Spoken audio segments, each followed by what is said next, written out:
बिस्मिल्लाहिर्रहमानिर्रहीम। अस्सलाम वालेकुम। यूएस इलेक्ट्रिक में दोस्तों आप सबको एक बार फिर से खुश आमदीद। आपका भाई आपकी खिदमत में हाजिर हैं। आप देख रहे हैं यूएस इलेक्ट्रिक यूट्यूब चैनल। दोस्तों थोड़ा सा दरमियान में काम आ गया था, इस वजह से जो है ना वो वीडियोस को रोकना पड़ा। तो आज काफ़ी देर बाद जो है वीडियो एक अपलोड कर रहा हूँ। इससे पहले जो है वो यूपीएस पे हम बात कर रहे हैं डिटेल से। मैंने ये मॉड्यूल का जो काम है वो भी मैंने आपको प्रैक्टिकली दिखा दिया करके, और किट के ये जो कंट्रोल सर्किट किट है इसके बारे में मैंने डिटेल से जो है वो आपको समझा दिया हुआ है। अब ट्रांसफार्मर हमारा बाकी रह गया है, इसके बारे में हम आज डिटेल से बात करेंगे। और यूपीएस में जो है इसका क्या किरदार है वो भी मैं आपको समझा दूंगा कि यूपीएस में ये किस मकसद के लिए इस्तेमाल होता है, यूपीएस में इसका क्या काम है। तो वो दोनों वीडियोज़, उनका लिंक मैं आपको इस वीडियो के डिस्क्रिप्शन में दे दूँगा, वो लाजमी देखें। काम करने के लिए ज़ाहिर बात है एक दूसरे को समझाना या बताना ही जो है वही काफ़ी होता है। अगर आप समझ जाते हैं कि कौन सी चीज़ किस तरह से काम कर रही है तो उम्मीद करता हूं कि आप जो है वो उसको रिपेयर करने में भी आपको आसानी होगी। इसीलिए जो है वो मैं ये नॉलेज जो छोटा छोटा है थोड़ा थोड़ा सा आपके साथ शेयर करता रहता हूँ। तो कुछ दोस्त ऐसे हैं कि उनको अच्छा नहीं लगता, ये चीज़ें अच्छी नहीं लगती, लेकिन जो मेरा पॉइंट ऑफ व्यू है वो ये है कि जो काम अगर बताया जाए तो समझने वाला जो है वो उसको समझ जाता है, इसलिए मैं आपको बताता रहता हूँ। तो बहरहाल दोस्तों, ट्रांसफार्मर आपको पता है कि तीन चीज़ें इसमें होती हैं। ये एक वाइंडिंग होती है, दूसरी वाइंडिंग दूसरी साइड पे, या दोनों वाइंडिंग ही एक साइड पे। बहरहाल वो ट्रांसफार्मर की शेप पे या उसके डिज़ाइन पे डिपेंड करता है। तो दो वाइंडिंग्स होती हैं और एक कोर होती है। तो ट्रांसफार्मर की जो दोनों वाइंडिंग्स हैं वो आपस में कोई भी लिंक नहीं होता उनका, सिवाय मैग्नेटिक फील्ड के। मैग्नेटिक फील्ड जो है वो इस कोर में बनती है। अब ऐसा है कि जो ट्रांसफार्मर है, जो वाइंडिंग, एक वाइंडिंग पे अगर आप सप्लाई देते हैं तो वो वाइंडिंग जो है वो मैग्नेटिक फील्ड एक बनाती है। जो वाइंडिंग हुई होती है वो आपको पता है कि एक कॉइल बन जाती है, और कॉइल को जब सप्लाई दी जाती है तो वो मैग्नेट की तरह बिहेव करती है। अब वो मैग्नेटिक फील्ड जो है इस कोर में आती है। ये कोर एक कह लें कि मैग्नेट बन जाता है। अब ये मैग्नेट जो है दूसरी वाइंडिंग में वही जो मैग्नेटिक फील्ड बनाई हुई थी प्राइमरी वाइंडिंग ने, वो सेकेंडरी वाइंडिंग में चली जाती है। वो मैग्नेटिक फील्ड जब प्राइमरी वाइंडिंग में जाती है तो उसकी तार के अंदर जो कंडक्टर है, तार इसको कंडक्टर कहते हैं। अब उस कंडक्टर में इलेक्ट्रॉन्स जो हैं वो चलते हैं, और उसकी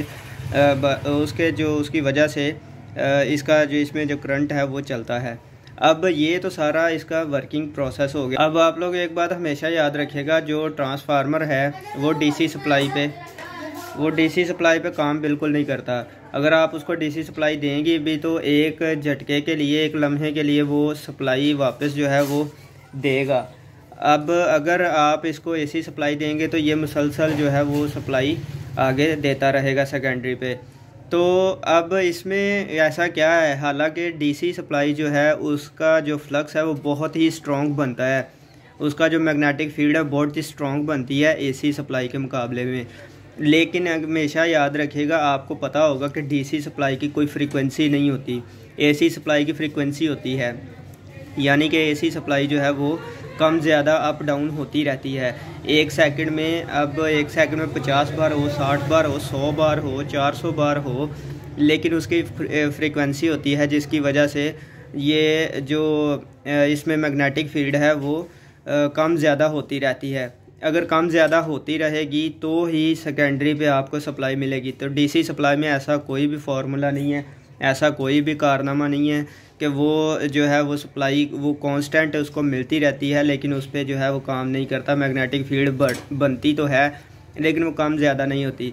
अब ये एक फैराडे लॉ का आपने नाम सुना होगा, एक साइंटिस्ट फैराडे, उसने ये कानून दिया था, उसने ये चीज़ बताई थी कि जो मैग्नेटिक फील्ड है उसको फ्लक्स कहते हैं। जब फ्लक्स है वो अगर किसी कंडक्टर को कता करेगा, यानी कि किसी कंडक्टर के पास से गुजरेगा या कंडक्टर उस फील्ड के पास से गुजरेगी, तो इसके अंदर जो है वो करंट जो है वो दौड़ना शुरू कर देगा। अब उसने एक शर्त भी ये बताई थी कि जो मैग्नेटिक फील्ड है या कंडक्टर है, दोनों में से किसी एक चीज़ का हरकत करना लाजमी है, मुतहर्रिक होना लाजमी है। अगर दोनों चीज़ें कांस्टेंट रहेंगी तो जो इलेक्ट्रॉन्स है वो नहीं दौड़ेंगे, करंट जो है वो नहीं चलेगा। अब दोनों में से एक चीज़ को जो कम ज़्यादा होना, आगे पीछे होना ज़रूरी है। इसीलिए दोस्तों ये जो मॉड्यूल है यूपीएस में, इसका काम ये होता है कि ये पहले सप्लाई, जो नेगेटिव सप्लाई इसके पास आ रही होती है, पहले इसने इस तार पे देनी होती है, फिर उसके बाद इस तार पे, इस तार से इस तार पे, इस तार से इस तार पे। अब इस तरह से ये ऐसे इसको स्विच करवाता रहता है। उस जो आप वीडियो मॉड्यूल वाली देखेंगे तो उसमें मैंने आपको करके दिखाया है प्रैक्टिकली कि ये पॉजिटिव तार तो ट्रांसफार्मर को कांस्टेंट लगी होती है। अब एक भाई ने सवाल भी किया था, उस पर भी मैंने वीडियो बनाई है कि यार इसमें जो है वो डीसी एसी में कहाँ तब्दील हुई। तो डीसी जो है वो एसी में कुछ इस तरह से तब्दील होती है कि इसकी डायरेक्शन चेंज हो जाती है। इसकी डायरेक्शन इस तरह से चेंज होती है कि पॉजिटिव जो है वो इस पे लगी रहती है और नेगेटिव जो है इस पहले इस तार पे अगर आती है बिलफर्ज, तो ये तार इस तरह से कुछ इस तरह से राउंड हुई होती है। तो पहले ये इस तरह से घूमता है, करंट घूमता है डीसी का, फिर इस तरह से घूमता है। यानी कि पहले अगर फ़र्ज़ करें इस तार से शुरू होता है तो फिर पहले ऐसे घूमेगा और फिर ऐसे घूमेगा। तो ये इसकी डायरेक्शन चेंज होती रहती है। एसी की आपको पता है कि डायरेक्शन एसी करंट की चेंज होती रहती है, इसलिए ये काम करता है। तो यही वजह है कि मॉड्यूल जो है इसकी डायरेक्शन चेंज करवाता है। इसका मतलब है कि ये डीसी एसी में तब्दील हो गई है। अब ये था सिर्फ ट्रांसफार्मर के बारे में थोड़ा सा ओवरव्यू कि ये कैसे काम करता है, इसका किस तरह से ये बनाया गया है। तो अब यूपीएस में इसका क्या मकसद है। यूपीएस में दोस्तों आपको पता है कि बैटरी की सप्लाई होती है, या 12 वोल्ट होती है, 24 वोल्ट होती है, 48 वोल्ट भी होती है।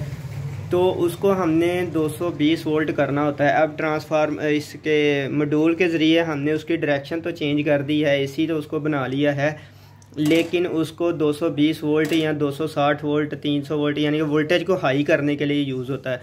ट्रांसफार्मर हमेशा, मैंने आपको बताया कि एसी सप्लाई पे काम करता है, तो एसी सप्लाई को पहले स्टेप अप और स्टेप डाउन, ये दोनों किस्म के लिए जो है वो ट्रांसफार्मर की दो ही किस्में हैं। यूपीएस में ये स्टेप अप के लिए भी यूज़ होता है, स्टेप डाउन के लिए भी। जब चार्जिंग हो रही होती है, वापडा आ रही होती है, तो ये स्टेप डाउन का काम करता है। यानी कि हाई वोल्टेज, यानी हमारे 220 वोल्ट जो आ रहे हैं, 220 या 230, उनको 12 वोल्ट, 24 वोल्ट या 48 वोल्ट जितनी भी बैटरियाँ लगी हुई हैं उसमें ये तब्दील करता है।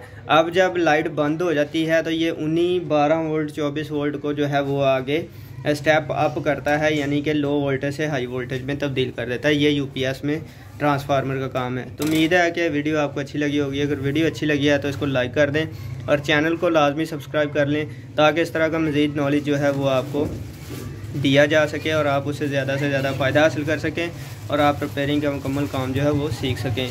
तो दोस्तों इसके अलावा वीडियो को शेयर भी लाजमी कर दिया करें, ताकि हमारे साथ साथ जो है वो आपके साथ साथ जो है वो दूसरे आपके दोस्तों का, आपके भाइयों का भी फ़ायदा हो सके, उनको भी कुछ नॉलेज मिल सके, वो भी अपना कोई काम शुरू कर सकें। तो मिलते हैं इंशाल्लाह नेक्स्ट वीडियो में। तब तक के लिए भाई को दुआ में याद रखिएगा। इजाज़त दीजिए। अल्लाह हाफिज़।